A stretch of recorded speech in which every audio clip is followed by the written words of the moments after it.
Y para proyectar están apagando las luces, ¿no? Porque no se ve nada. Ahorita que... O sea, ya han proyectado. Sí, ya proyecté yo ayer. Ah, y apagaron y se ve Sí, se bien. apagaron, sí, se ve bien. Eduardo se botó, ¿no?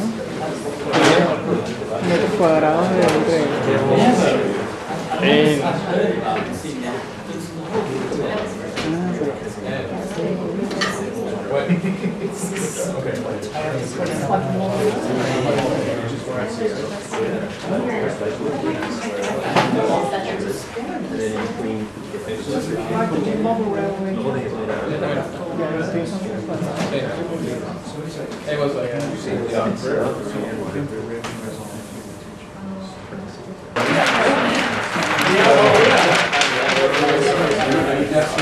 Avíntalo.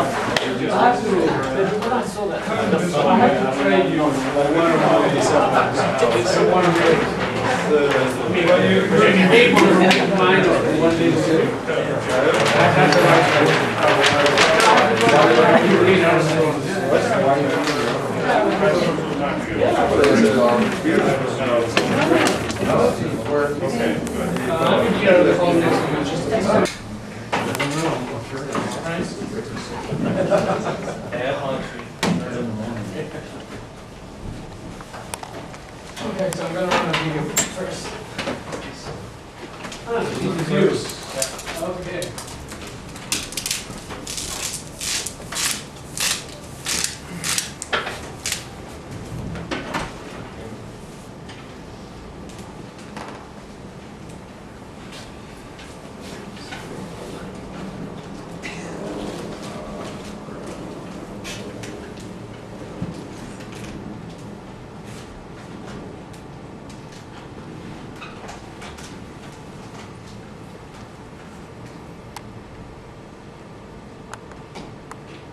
So it's basically interesting of how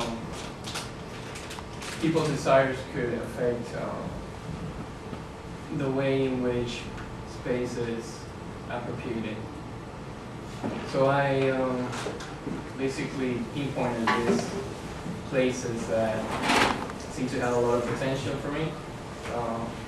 The subway station at Brighton Beach, the pier basically, and some other spots where a lot of activity was happening. Oh, these are Russian mafia? Brighton Beach. Yeah. I recognize them. So for midterm, I had this solution in which I was appropriating and modifying space with these mechanical items, which were sort of like bungalows that modify the, well, you have to modify the pier in order to respond to them. But in some sort of way, this over-specialization of the result wasn't what I was looking for, mainly because since it was so specifically designed, that was about it. I mean, I couldn't go much further. I would have redesigned all the other spots that seemed interesting to me, but that approach seemed kind of limited, because what I really wanted was to have more responsive system, and that could interact better with the actual DNA from Coney Island. I mean, signage, boardwalk, all these crevices in the structure, the whole issue of temporality that's present in Coney Island. So instead of over-specializing, what I did from midterm on was to try to come up with a system that was mainly divided into two simple actors. And the first one was what I call the pollinizers, which carried all the DNA, the construction, the constituent materials around and build the actual structure and carry around the substructure, in which this one's the minimal living parts will congregate. So that was basically it. These are mobile, they crawl around? Yeah, they crawl around. Due to the what I call capitalistic, I don't know if it's well stated, but driven by the actual desires of the users. There's a commercial desire or desire to be located on a pier, or for example in winter designed to be all stuck together because of cold conditions or whatever. I mean, I'm not trying to specify what the conditions are, but try to come up with a flexible answer for desirable conditions. So here you can see it's almost like stating it in a bad word, like putrefaction, like taking over of these things. Substructure, cladding, infrastructure. And I chose these particular places, the pier, the junction with the pier and the boardwalk, and the vacant space because it was, you could say it was my own desire to use them. It's not like a particular answer to that. Well, for me the pier was the most important because of all the activities that took place there. Are those little pods or living units? Or? Yeah, that's the minimal living units. Regarding the living units, they, for one, they're minimal, so you could say you can just live there. It's like a hotel or something, right? Like a mobile hotel, Yeah. yeah. So you have, to the inside you have virtual reality, and to the outside, because it's congregated, you could use them as how fireflies congregate and communicate relating to the signage thing. So that's the presentation. Sorry. These are your drawings. Yeah. Well, I mean, I think it's a kind of brilliant scheme, something we've seen before. It's not like the first time we've ever seen this kind of, morphing machines and pods and so on. But wow, what a strong spirit the project has. And I just want to salute that before I shoot down some other parts. Yeah, right.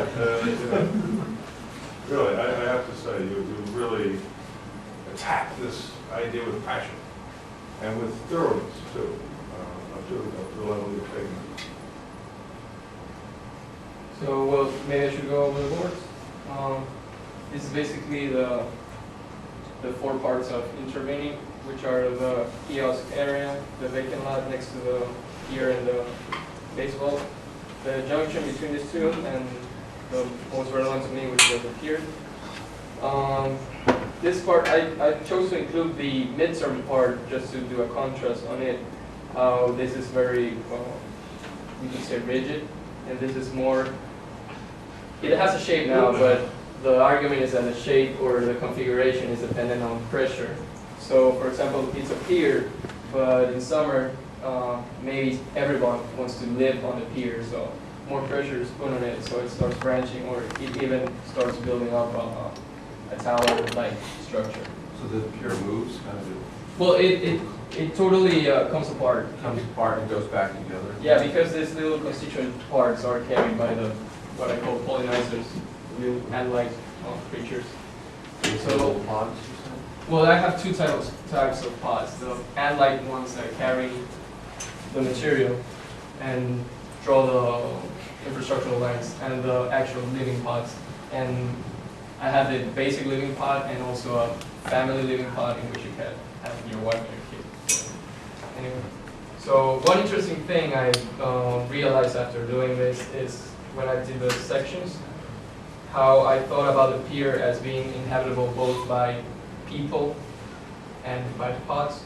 So you could perceive some kind of orthodox walking surface, or more, how can you say, friendly to like people on their bare feet. Whereas when I thought about the winter congregation, it was more towards just the pods. So when you see the winter congregation, it's just a holding structure for these pods, and it's not intended for humans. And this is where I draw all the sort of parts from. The skeleton parts, the cladding parts, all the billboard parts, and it's basically a compilation of what you saw in the video, the steps toward the fully materialization of the scheme, and that's basically the pods. the old pods, which for me were not so flexible or adaptable. I don't know if you can see this, but this is summer when they're disseminated, basically on the pier and in other parts of the beach, and winter when there's nothing to do all around, so they congregate on this empty space to create their own winter space, you could say. And this is the idea of inside information projecting into the person, and to the outside when they are all like here. What are you projecting into the person? Because it's such a minimal space, you know, since we have now computers, we have internet, we have iPods, it's this information coming in like virtual reality. So you might be at Coney Island, but you could be fed information to the inside. I mean, you don't need, it's the idea of not needing actual space because it's so minimal, but you could have virtual reality space or